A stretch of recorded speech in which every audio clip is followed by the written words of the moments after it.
Ano ko, parang assistant liaison officer ako. At the same time, statistician. Tapos, pag kailangan mag-team referee, nag-team referee ako. Pinalo pa rin ni Pido, yung dulo ng tuwalya tumama sa mata.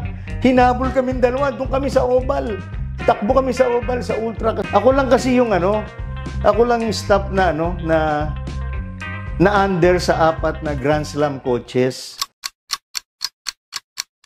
Ako si Ray Baron, kung tawagin si Papa Ray Bars, 50 years in service.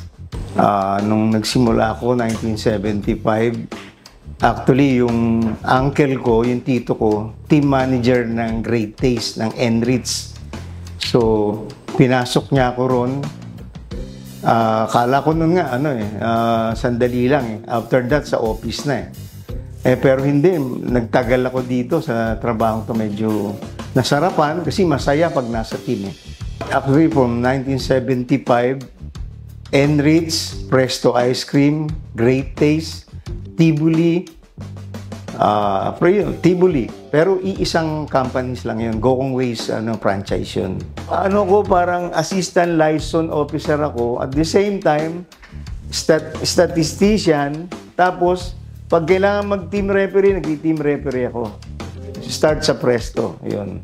Ngayon, liaison officer na . Matanda na kasi, hindi na pwedeng. Hindi na pwede mag-referee. Sino po yung mga tao o players na hinahangaan nyo sa PBA? Yung naging inspirasyon? Na players? Players or officials, basta yung naging inspirasyon nyo?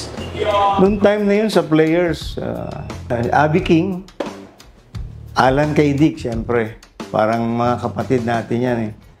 Yun, si Abby, si Alan, Jerry Splana, sila Onchi de la Cruz, yung mga naging close na nakasama na matagal. Na tao rin sila na walang kahit player sila, hindi. Talagang parang walang players kahit utility kasama nila. Ano po yung pinaka-hindi makakalimutan memory nyo kasama yung mga Meron players? away . Okay lang ba yan, away? Yung time na Great Taste at saka Ginebra, nasa Great Taste pa ako.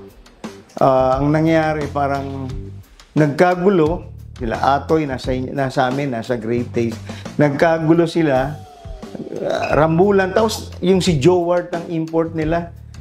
Tapos na yung gulo, si Pido, si Coach Pido, nakaakbay sa akin, may hawak na tuwalya. Sabi niya sa akin, Ray, paluin ko ng tuwalya. Tapos na yung away . Nakatalikod yung import. Sabi ko, wag.